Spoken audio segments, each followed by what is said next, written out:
Here we go. Let's get this started. Hello, and welcome to I Learned It From You, the podcast. This is episode number 5. The Los Angeles County Sheriff, Alex Villanueva, and LeBron James. In this episode, we're going to talk about my reaction to the sheriff challenging LeBron James to step up to the plate and double the reward money to find the gunman who ambushed and shot 2 police officers. The sheriff mentioned LeBron James during a radio interview on a Los Angeles radio show in September of 2020, just a few days ago. Now let me read exactly what the sheriff said. The sheriff said, "I want to make a challenge to LeBron James. I want him to match and double the reward money because I know LeBron James cares about law enforcement." So, the sheriff is calling on LeBron to kick in $175,000, or even up to $350,000. My first reaction to hearing the story about the sheriff's statements was confusion. I wondered why the sheriff was challenging or calling upon LeBron James to double the reward money. The sheriff's challenge distracted my original thoughts about the 2 officers who were shot and the gunman. Now, I actually saw the video online, the actual video of the crime being committed against the 2 police officers. The video showed a male suspect casually walking up to the police car and then, all of a sudden, shoot the police officers point blank.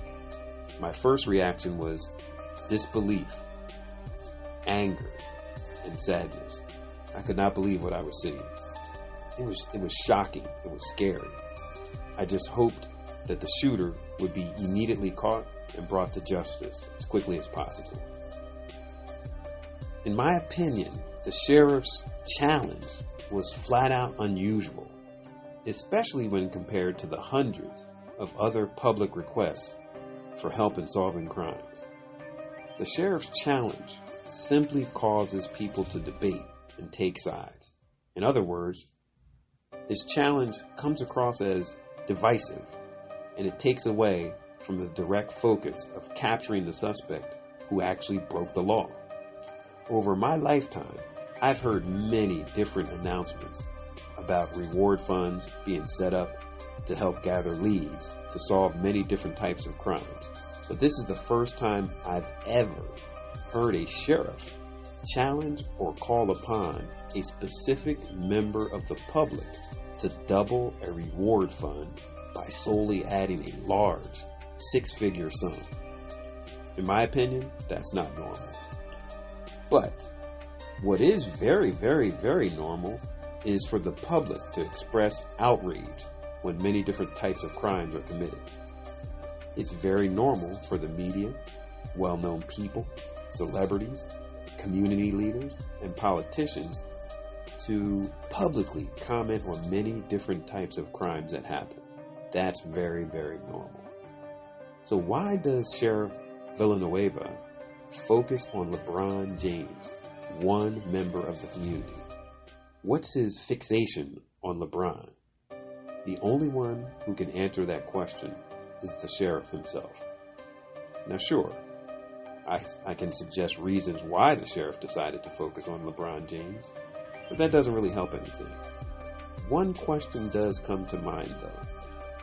Why didn't the sheriff simply challenge and call specifically on the 400 richest people in America, for example? The 400 richest people in America benefit tremendously from law enforcement. They are all billionaires, they have a lot of money, and most likely, they all care about law enforcement. LeBron James is not a billionaire. To be fair, though, he is a multi-millionaire. In my opinion, it would seem equally as out of place for the sheriff to challenge or call upon the 400 richest people in America. Why LeBron and not billionaires? In my opinion, some leaders have a very dedicated focus only on leading and getting the job done, while other leaders choose to say things or take actions that create more confusion, cause people to speculate and wonder why, cause people to take sides on other issues, and cause everyone not to focus on the primary goal.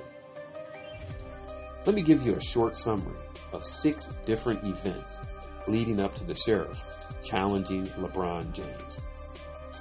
Here's event number 1. Way back in 2018, NBA basketball star LeBron James made some political statements. He talked about social justice and criticized President Donald Trump. Fox News host Laura Ingraham told LeBron James to shut up and dribble. Event number 2. In May of 2020, LeBron James reacted to the death of George Floyd by asking, "Why doesn't America love us?" George Floyd was an unarmed, handcuffed. He was on the ground while a police officer's knee was on George Floyd's neck for more than 8 minutes. Event number 3.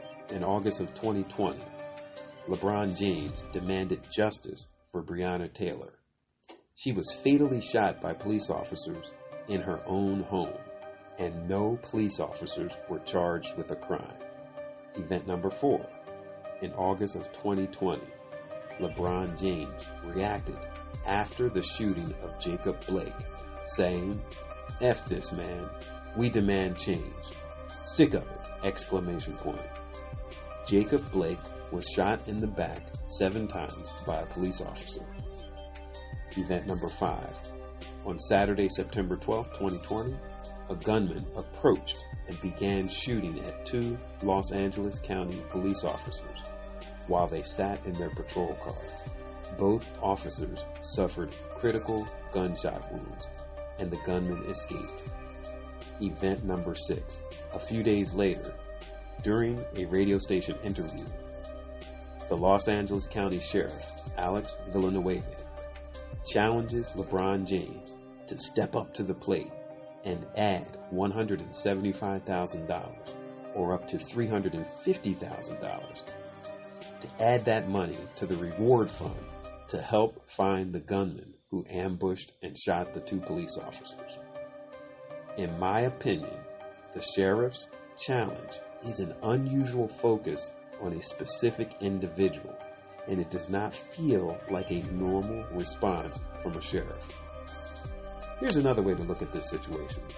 Now, I'm going to go really overboard here and make a dramatic change to the same 6 events I just talked about, and let's see how it changes everything. Event number 1.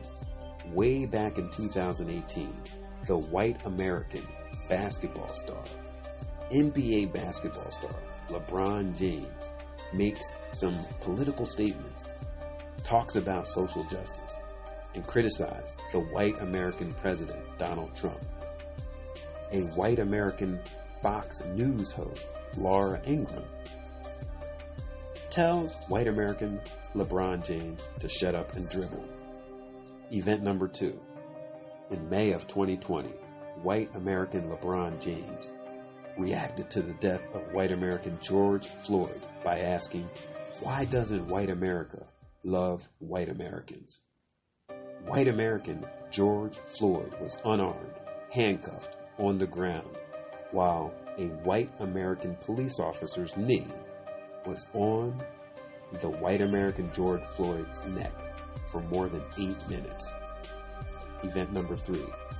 In August of 2020, white American LeBron James demanded justice for white American Breonna Taylor. She was fatally shot by white American police officers in her own home, and no white American police officers were charged with a crime. Event number 4. In August of 2020, white American LeBron James reacted after the shooting of white American Jacob Blake, saying, "F this man, we demand change. Sick of it!" Exclamation point. White American Jacob Blake was shot in the back 7 times by a white American police officer. Event number 5. On Saturday, September 12, 2020, a white American gunman approached two white American Los Angeles County police officers while they sat in their patrol car and began shooting at them. Both of these white American police officers suffered critical gunshot injuries, and the white American gunman escaped. Event number 6. A few days later, during a radio station interview, the white American Los Angeles County Sheriff challenges a white American LeBron James to step up to the plate and add $175,000 or up to $350,000 and add that to the reward fund to help find the white American gunman who ambushed and shot two white American police officers. In my opinion, and in my imagined example, the white American sheriff's challenge is a very unusual focus on a specific white American individual, and it does not feel like a normal response from a white American sheriff. In my imagined example, when everyone is white American, all of the events take on a whole new meaning. The white American, LeBron James, comes across like a true white American hero. He sincerely cares, and the true white American hero demands justice for all white Americans. In my imagined example, what about the white American sheriff? Does his challenge come across differently if he's white American and LeBron James and everyone else is white American? In my imagined example, yes. The white American sheriff's statement is even more confusing. Why would the white American sheriff go on a public radio station and focus on one specific white American who wants to see justice for every white American? Now, here's the most interesting aspect to all of this.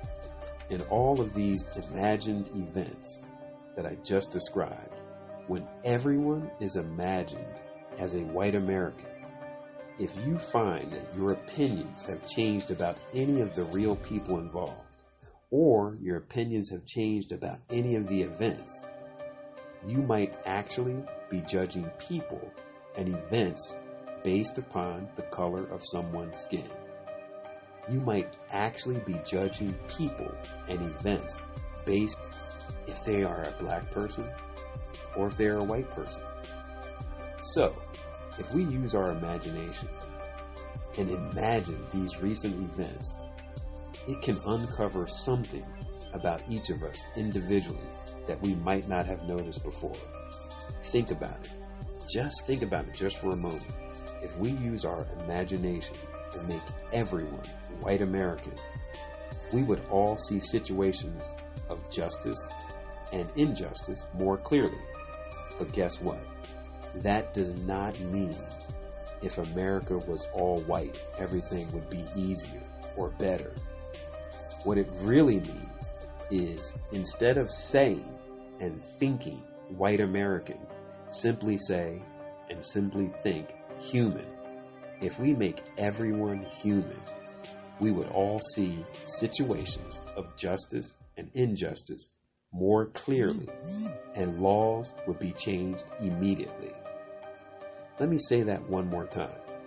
Think about it. Just really take a moment, sit back and just relax and think about it. If we use our imagination and make everyone white American, would we see all of these situations of justice and injustice more clearly? But guess what? That does not mean that if America was all white, everything would be easier or better. What it really means is instead of saying and instead of thinking white American, simply say and simply think human. If we make everyone human, we would all see situations of justice and injustice more clearly, and laws would be changed immediately. And with that, you've reached the end of episode number 5. please remember to subscribe to this podcast or this video. This is I Learned It From You. Don't forget to rate this episode and post your comments. Don't forget to send this episode to your friends and family so they have an opportunity to make this world a better place. By the way, episode number 6 will be out soon, so please make sure you subscribe so you don't miss anything. You gotta hear this one. It really works well, superb, excellent together with this episode. In other words, episode number 5 and episode number 6 are extremely powerful together. As always, thanks for taking this journey with me. I hope this podcast and this video and the I Learned It From You book helps society move closer to making the world a better place for everyone, no matter who or where you are. Until the next time, this is Kevin Douglas Wright.